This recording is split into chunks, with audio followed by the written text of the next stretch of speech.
Judul, Mari Jatuh Cinta. Novel, Assalamualaikum Cinta. Penulis, Naya R. Episode 1. Hanya dalam waktu 1 bulan, hidup Amara berubah total.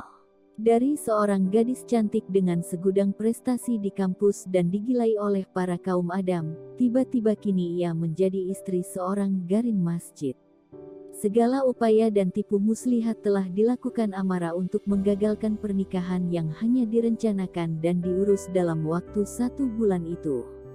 Tetapi, semua usaha Amara sia-sia. Papa dan mamanya selalu bisa membawanya pulang kembali ke rumah dan akhirnya berhasil mendudukkannya di samping laki-laki sederhana itu pada saat ijab kabul. Tidak satu pun keluarga dari pihak Fahri yang hadir. Fahri memang berasal dari luar kota. Laki-laki itu mengatakan jika ayah dan ibunya tidak bisa datang, ia hanya diantar dan didampingi oleh para pengurus masjid. Amara tidak mengerti apa sebenarnya yang ada dalam pikiran kedua orang tuanya itu. Dengan alasan mereka akan berangkat haji ke Tanah Suci, lalu Biana minta izin pulang kampung selama sang majikan pergi dan Amara yang anak tunggal tidak punya saudara untuk dititipkan selama mereka menjalankan rukun Islam kelima itu. Padahal Amara sudah ribuan kali mengatakan kalau ia bisa tinggal sendiri, bisa menjaga diri sendiri dengan baik dan tidak akan mengecewakan mereka berdua. Tetapi, tetap saja omongan Amara dianggap sebagai angin lalu. Ayah dan ibunya kompak mengatakan jika mereka akan lebih tenang beribadah selama 40 hari di sana jika sudah ada yang menjaga Amara. Mungkin alasan yang cukup masuk akal. Namun, permasalahannya mengapa harus dengan seorang garin? Andai Amara mau, gadis itu bisa mendapatkan calon suami yang 1000 kali lebih berbobot. Mau dosen tampan atau mahasiswa tajir, Amara tinggal mengatakan iya saja kepada mereka. Namun, Amara belum mau terikat dengan siapapun. Ia masih ingin menikmati masa mudanya, menikmati hari-hari sebagai mahasiswa, duduk dan kumpul-kumpul di kafe dengan teman-teman gengnya, shopping di mall, mengikuti berbagai ajang pencarian bakat, atau mengunjungi kota-kota di Pulau Jawa ini dengan teman-teman terbaiknya. Ia ingin mengisi masa mudanya dengan hal-hal yang indah. Dan kini, laki-laki bernama Fahri itu telah memutus semua impian Amara. Amara tidak banyak tahu tentang laki-laki itu, karena Amara memang jarang salat berjamaah atau ikut acara-acara di masjid perumahan mereka. Bu Mia, mamanya, hanya mengatakan jika Fahri sudah hampir 2 tahun menjadi garin di Masjid Al-Ikhlas.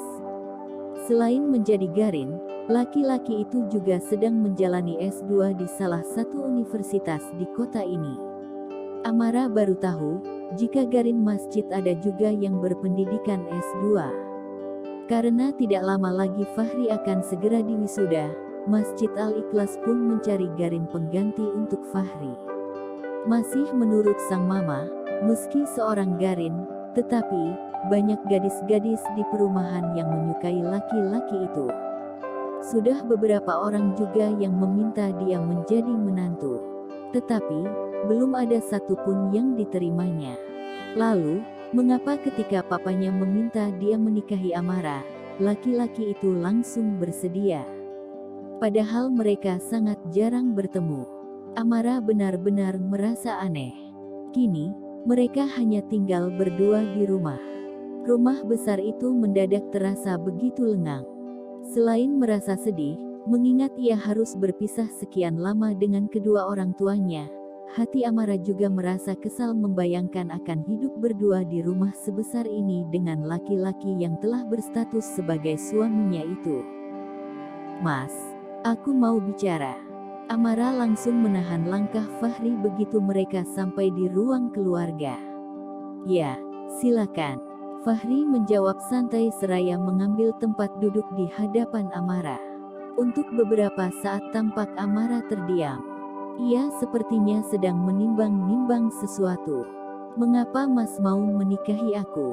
Amara menatap Fahri dengan tatapan menantang. Karena jodoh. Fahri menjawab tenang. Kalau begitu, Mas harus bisa menerima aku apa adanya. Aku bukan perempuan soleha. Aku akan membimbing kamu menjadi perempuan soleha. Aku masih ingin menikmati masa mudaku. Boleh, silakan. Aku akan menemanimu.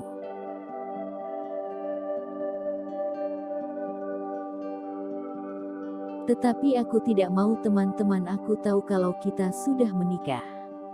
Aku akan mengatakan kalau kamu adalah kakak sepupu aku. Sampai kapan? Sampai aku merasa siap untuk mengakuinya. Oke, tidak masalah. Tapi, jangan salahkan aku kalau nanti ada yang naksir pada suamimu ini. Naksir. Amara mencibir. Menurut Amara, Fahri bukanlah tipe laki-laki idaman teman-temannya. Apalagi profesinya yang hanya seorang garin masjid. Fahri hanya tersenyum melihat cibiran Amara. Ada lagi. Fahri menatap Amara menunggu apa lagi yang ingin dikatakan perempuan di hadapannya itu. Amara terdiam, sepertinya kembali menimbang-nimbang. Kita belum bisa tidur bersama. Akhirnya Amara mengungkapkan juga apa yang ada di hatinya. Kenapa? Kita sudah sah menjadi suami istri. Fahri masih terlihat tenang dan santai.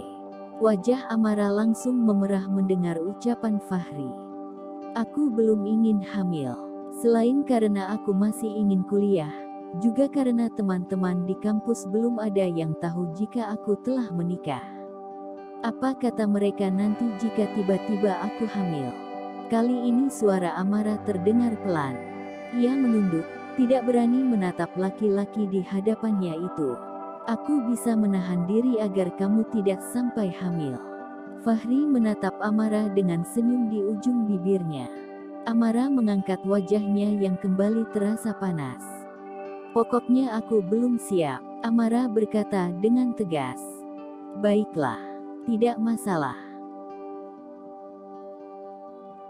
Terima kasih. Kalau gitu, nanti kopernya aku pindahkan ke kamar sebelah. Kita tidur di kamar masing-masing. Kalau itu aku nggak mau. Kita harus tetap tidur sekamar. Terserah kamu suka atau tidak. Fahri bangkit dari duduknya. Wajah Amara kembali memerah.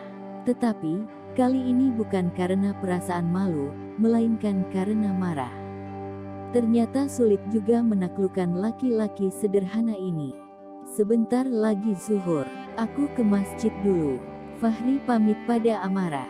Amara hanya melengos, tidak menjawab apa-apa. Lihat saja nanti, ia akan membuat laki-laki itu makan hati dan sesak napas sepanjang hari. Nayar ***. Fahri sedang duduk di ruang keluarga ketika Amara keluar dari kamar. Aku mau keluar. Kemana? Ada acara dengan teman-teman. Aku antar.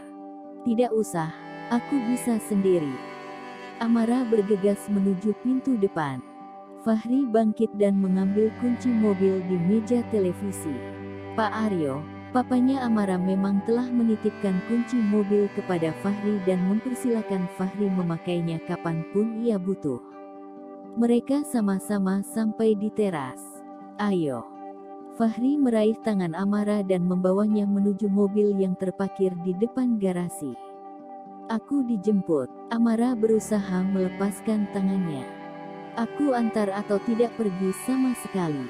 Fahri berkata dengan tegas.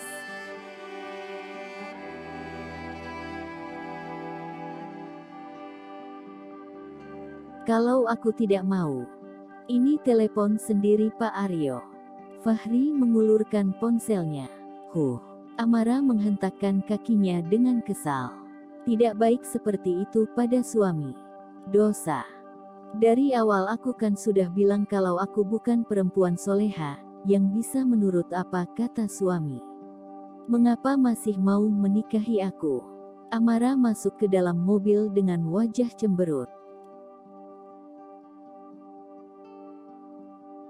Dan aku juga sudah bilang kalau aku akan mendidik kamu menjadi perempuan soleha. Fahri berkata dengan tenang seraya masuk ke mobil. Mobil bergerak perlahan meninggalkan halaman rumah. Janjian di mana? Fahri melirik Amara sekilas. Amara mengambil ponsel dan mengusap layarnya. Dibukanya aplikasi WhatsApp. Ini.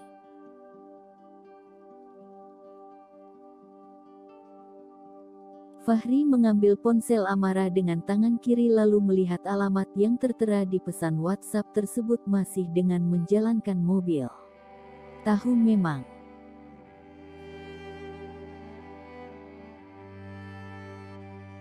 Kalau nggak tahu kan ada Google Map. Fahri menjawab dengan santai. Setelah itu perjalanan mereka lewati dalam diam. Fahri menghidupkan tape recorder dan memasukkan sebuah flash disk. Amara melirik semua yang dilakukan Fahri dengan ekor matanya. Tidak berapa lama terdengar suara murotal seorang hafiz cilik.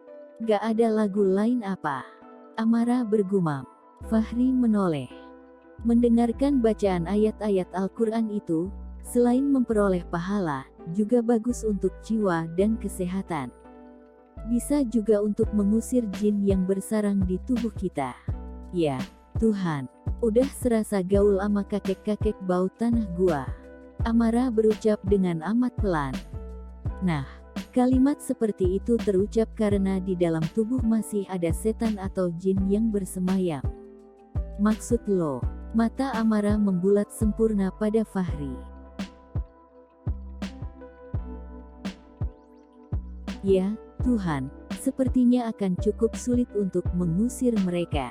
Suara Fahri terdengar lirih. Ih. Amara mengepalkan kedua tinjunya dengan perasaan marah dan kesal. Ingin rasanya diuyel-uyelnya wajah tanpa dosa di sampingnya ini. Fahri hanya tersenyum tipis melihat sikap Amara. Tugasnya untuk mendidik dan mengarahkan perempuan yang telah menjadi istrinya ini tidak akan mudah. Tetapi, justru tantangan seperti itu membuat Fahri menjadi merasa bersemangat. Sudah sampai. Fahri menghentikan mobil di parkiran sebuah kafe. Mobil dan motor terlihat memenuhi area parkiran. Aku tunggu di sini. Gak usah, aku pulang dengan teman nanti.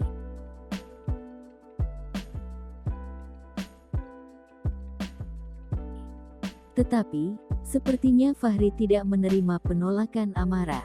Dimundurkannya kursi yang didudukinya ke belakang dan diturunkannya sandaran kursi.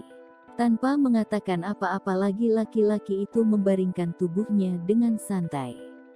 Amara memandang semua itu dengan perasaan kesal setengah mati. Baru 2 hari mereka menikah, dan bukan ia yang berhasil membuat laki-laki itu makan hati atau sesak napas. Tetapi, laki-laki itulah yang telah mampu membuat ia menjadi sulit bernapas. Amara melangkah meninggalkan mobil menuju kafe. Acara sore ini adalah acara ultahnya Angga. Laki-laki tajir itu mengundang mereka satu kelas untuk makan di sini. Laki-laki yang juga telah sekian lama mengejar cinta Amara.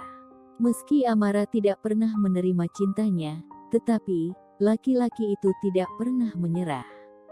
Di dalam kafe sudah berkumpul semua teman sekelasnya. Amara langsung disambut dengan pelukan hangat teman-temannya. Ternyata masing-masing telah memesan makanan dan minuman, meski Angga belum datang. Amara pun mengikuti teman-temannya, memesan makanan dan minuman yang disukainya. Hampir 1 jam mereka menunggu sambil makan, minum, yang diwarnai dengan gelak tawa, namun, Angga yang ditunggu belum juga menampakkan batang hidungnya. Beberapa orang telah mencoba menghubungi ponselnya, tetapi, ponselnya mati dan tidak bisa dihubungi. Semua yang hadir sudah mulai resah. Tidak biasanya Angga seperti ini. Dan apesnya, para cowok yang biasanya selalu rebutan buat mentraktir, tidak satu pun yang hadir. Seperti semua telah kompak untuk berhalangan. Sementara jumlah mereka tidak sedikit. Ada 28 orang yang telah makan dan minum dengan sesuka hati mereka. Karena biasanya memang begitu. Angga akan mempersilakan semua teman-temannya untuk makan dan minum apapun yang mereka inginkan. Amara. Semua menoleh pada sumber suara. Wajah Amara terlihat pucat. Perempuan itu bangkit dengan tergesa. Ada apa? Amara berbisik dengan wajah kesal. Ayo, pulang. Bentar lagi maghrib, kita harus cari masjid untuk sholat. Kami belum selesai. Belum selesai apanya? Semua piring dan gelas sudah licin begitu. Fahri menunjuk meja di depannya dengan dagu. Semua mata memandang mereka berdua dengan penasaran. Iya, tetapi yang janji mau bayar belum datang. Amara berkata dengan perasaan tidak enak. Fahri terlihat sedikit kaget. Bah. Fahri melambaikan tangan pada seorang pelayan yang berjalan ke arah kasir. Perempuan yang memakai seragam hitam dengan kombinasi merah itu bergegas mendekat. Amara menatap Fahri dengan bingung. Ya, Pak. Tolong hitung semua makanan dan minuman di 2 meja ini. Sudah ada di kasir, Pak. Silakan. Oke. Fahri mengikuti langkah si pelayan menuju kasir. Mulut Amara menganga melihat semua itu. Apa yang akan dilakukan oleh laki-laki itu? Apa laki-laki itu tidak tahu berapa total makanan yang harus ia bayar? Amara pun tergesa mengikuti langkah Fahri menuju kasir. Jangan sampai laki-laki itu membuatnya malu di hadapan teman-temannya. Berlagak mau membayarkan, tetapi tidak punya uang. Sementara teman-teman Amara saling pandang dengan mulut yang juga melongo. Fahri menerima totalan dari kasir dan dengan santai mengeluarkan dompetnya. Amara juga sudah sampai di kasir dan memperhatikan semuanya tanpa berkedip. Laki-laki itu mengambil sebuah kartu dan mengangsurkannya pada kasir. Detik-detik berlalu begitu mendebarkan buat Amara. Badannya terasa panas dingin. Bagaimana kalau isi kartu yang disodorkan laki-laki itu tidak cukup untuk membayar seluruh makanan ia dan teman-temannya? Betapa ia akan menanggung rasa malu yang mungkin tidak akan bisa dilupakannya untuk seumur hidup. Sudah, Pak. Terima kasih. Kasir mengembalikan kartu debit beserta bil makanan dan minuman itu kembali pada Fahri. Ya. Terima kasih. Fahri menerimanya dan berbalik. Sudah selesai. Ayo kita pulang. Laki-laki itu berjalan menuju pintu kafe dengan santai. Meski merasa tidak percaya dan merasa heran, Amara tak ayal menarik napas lega juga. Ia kembali menuju meja di mana teman-temannya masih duduk menunggu dengan gelisah. Semuanya sudah dibayar. Ayo, kita pulang. Semuanya bangkit dengan tergesa. Siapa dia? Amara. Lydia langsung menodong Amara dengan pertanyaan. Ya, ampun, gayanya sederhana tetapi duitnya nggak berseri. Terus nggak pelit juga. Lelaki idaman banget. Rasti berkata seraya memejamkan mata membayangkan wajah laki-laki sederhana yang telah menyelamatkan mereka semua. Amara menarik napas dalam. Sementara semua mata menatap padanya, menunggu jawaban yang akan keluar dari bibir merah jambunya. Dia kakak sepupu aku. Akhirnya Amara menjawab dengan seulas senyum di bibirnya. Suasana langsung riuh. Ya, Tuhan.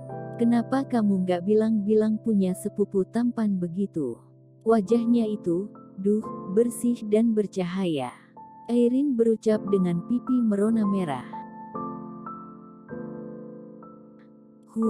Teman-teman Amara kompak bersorak. Sementara Amara serasa ingin tersedak. Sudah, aku sudah ditungguin. Amara berbalik dan berjalan tergesa meninggalkan teman-temannya. Semua ikut melangkah tergesa di belakang Amara.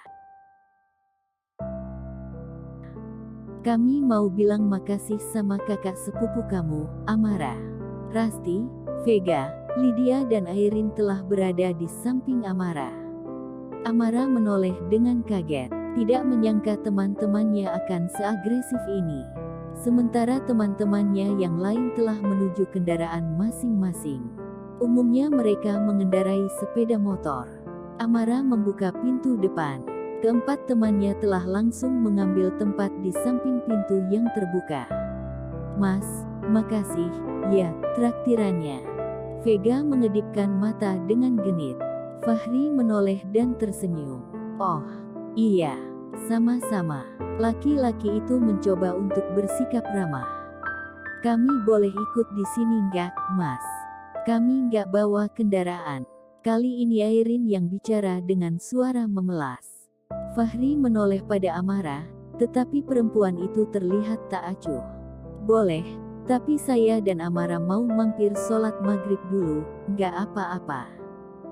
Oh, nggak apa-apa, Mas.